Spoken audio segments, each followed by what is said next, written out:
Well, hello, everyone. This is Lynn Hamilton, your lead instructor here at Sampson Properties, along with my little cardinal friend, to give you some tips on business cards and email signatures.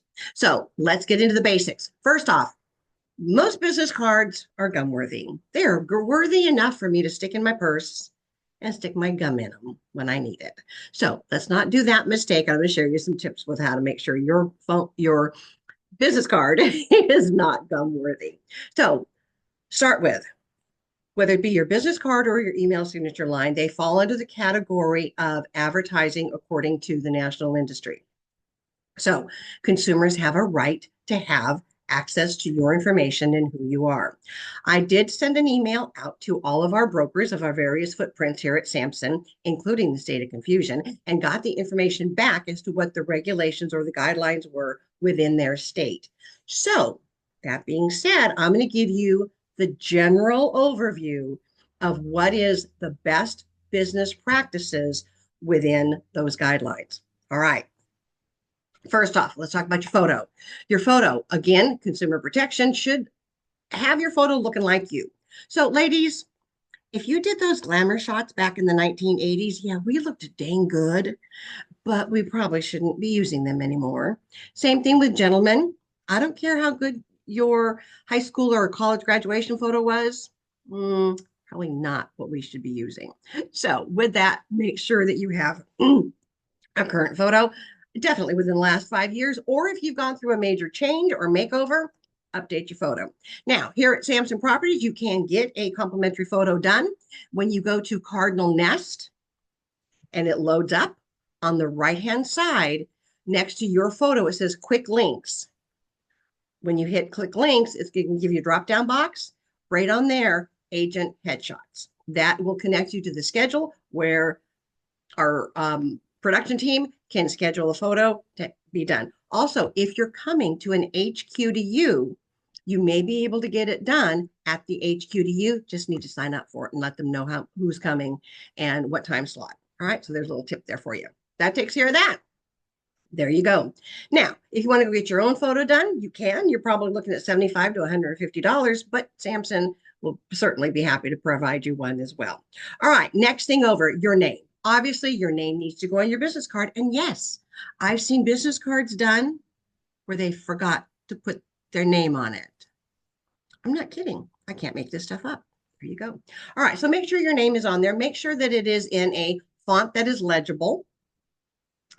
You want to make sure that if you have a nickname, that you also have the name that is on your real estate license. Now, if you want to go by the nickname, you can put it there. I'm going to guess in smaller print that says, feel free to call me, boom, whatever. All right. So again, we need to make sure that we are compliant there as well. It needs to be the name that is on your real estate license.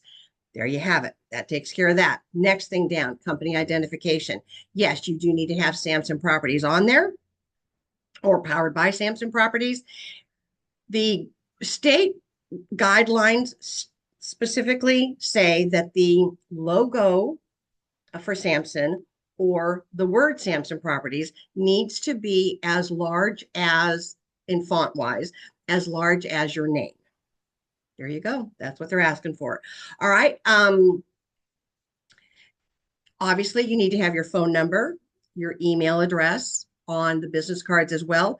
My recommendation on that is to use what I call a clean font, one that it's not all scrolly and squiggly, that we have to put our glasses on to try to read it and still can't figure out what it says. So make sure your phone number and your email address are of a decent size, 12 or more font that is a clean font, not too scrolly and swirly. All right. When it comes to your website, yes, your website should go on your business card as well. You should be being able to drive traffic to your website. Now, you can also use a QR code. My personal preference is QR code monkey. I've got no skin in the game on this one. It will allow you to create a QR code and you're able to color gradiate it or just change the color of it completely. If you need tips on how to do a QR code through QR Code Monkey, go to my website, lynnhamilton.samsonproperties.net. My tabs across the top, you'll see Agent Resource Center. When you click on that, it's going to give you a drop down, how-to instructions. There you be. I got it all mapped out for you right there. It takes you less than a couple seconds to create a QR code that you can color gradate and add a photo in the middle of it. That's why I like QR Code Monkey. Yes, they are free. I know that you all have a budget for free, so there you go. Once you've got that, you want to link the QR code to either your blog or to your website in general. And then whenever you use a QR code, don't just leave the QR code freestanding. I believe you should absolutely specify where that QR code is going to take them. So you would put something in a smaller print that says, scan my QR code to go visit my website. There you go. You're telling them where it's going to take them. Because again, a lot of people are not going to scan on a QR code if they don't know where it's going to take them. Little bonus tip. Once you have created the QR code, again, my recommendation is QR Code Monkey. Always, always, always take your phone while it's on the screen, scan it, make sure that it is going to the website that you want it to go to. Don't ask. Don't ask. It's happened. Just saying. All right. So what else needs to go on your website? Let's talk about the use of the term or word realtor. If you are going to use realtor on your business card, it needs to be in all caps with the R in the little circle, which is the registered trademark. No, that little circle with the R in it does not stand for realtor. It stands for registered trademark, which is what the National Association of Realtors have done. They have secured that as for branding for a realtor. Now, if you are not a member of the National Association of Realtors, then you are not a realtor. You're a licensed real estate agent, you are consultant, advocate, whatever, however else you want to do it. So if you are part-time or not going to join the National Association because you're going to want referral status and you're not really working your business, then do not use the term and the word realtor on there. But if you are, make sure that you're using it correctly. Now, I know a lot of people go, well, how do I find that little R thing? Again, how-to instructions on my website. I'll show you exactly how to find it.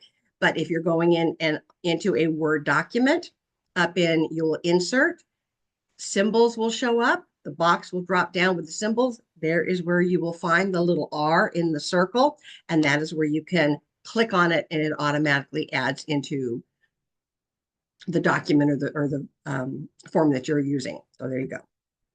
All right. Now, the question comes up about the broker's phone number and the broker's address. Now, some states say yes, it needs to specify which office location you're affiliated with.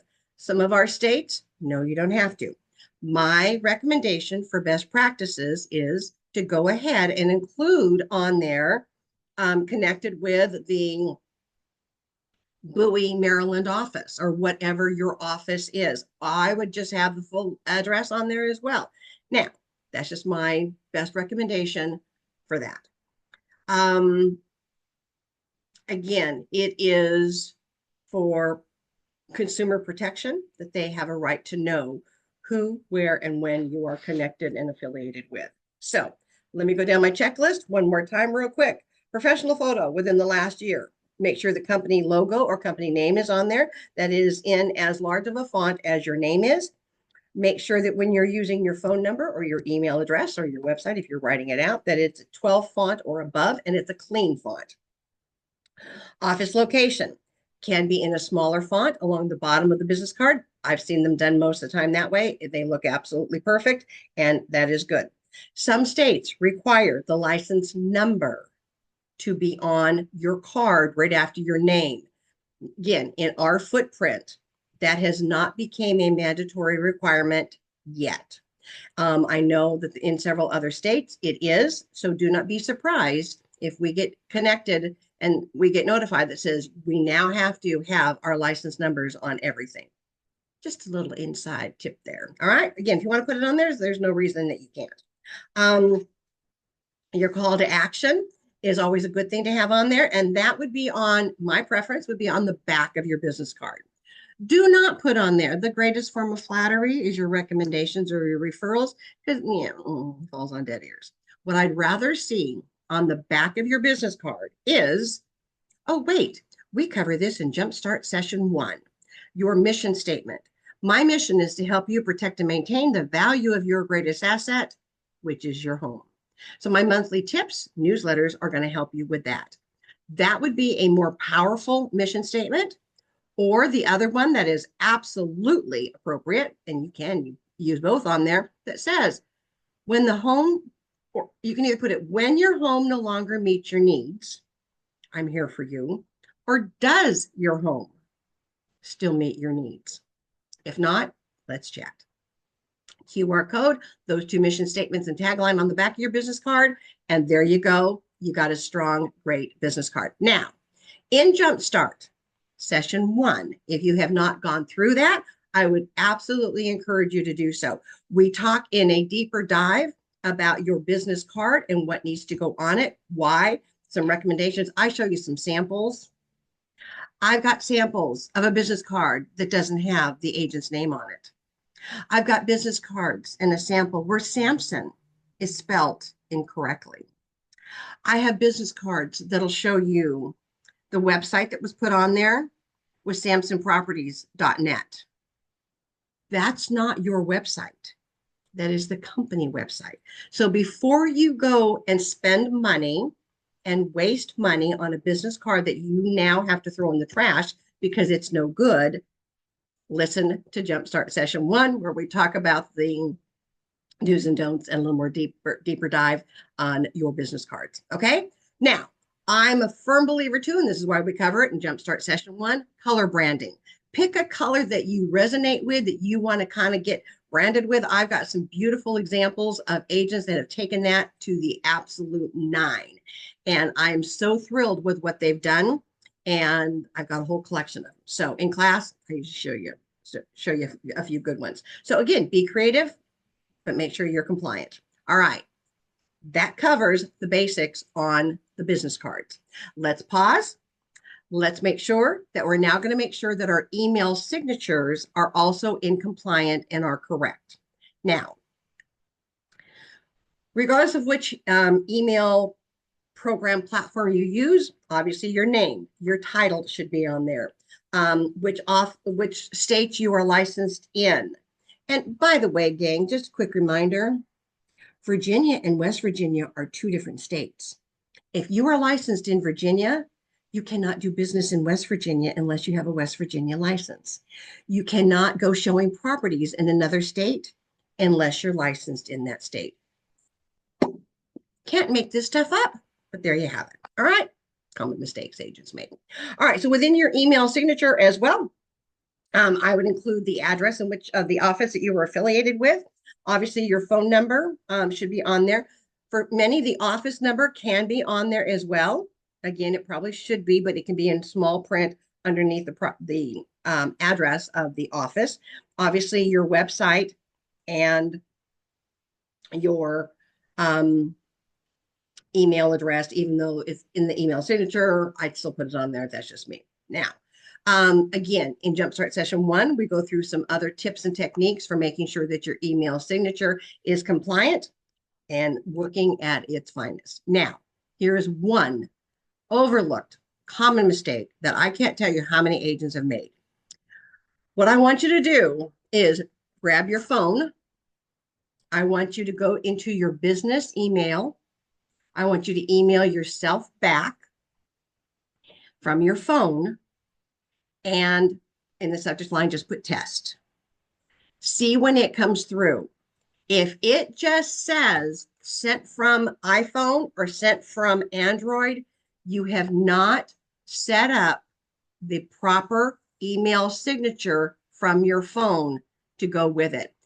forever in a lifetime, many of us assumed that once we set it up on our email, it would automatically carry over. We use our phones more often than you know to send or respond to an email, and it is not picking up your and carrying over your email signature. That being said, you are out of compliance. Don't get hit with a $500 fine just for you to get the wake up call that needs to be done. If you do not know how to do it or have not done it, all you got to do is just Google it. Setting up an email signature line from my Android or from my iPhone, whatever it is you've got, but also on my website, Agent Resource Center, how to. I've actually copied and pasted what I picked up off of the Google search of how to update it. So there you go. So check that out and make sure that your email signature that goes when you're using your phone to email is accurate, updated, and compliant. And please double check if you have recently come to Samson that these signatures do not reflect the previous company that you had been with. Yep, I've seen that one too. So make sure that that is corrected as well. All right, my friends, that is the quick 30,000 foot view of making sure that your business cards and your email signatures are compliant and that you've got the proper information on there. Best practices. I get it that your state or one of the states that you are in the footprint of may not require the address of the office in which you are affiliated with, but frankly, I would put them on there and just CYA. So there you go. Hope this has been helpful. Jump into the Jumpstart Session 1 for more details and look forward to some more information coming your way anytime soon. All right, this is Lynn Hamilton, your lead instructor at Samson Properties, saying thank you for taking the time to learn. Now stop and go do and double check that everything is in place. All right, my friends, we'll see you in the next class. Bye for now.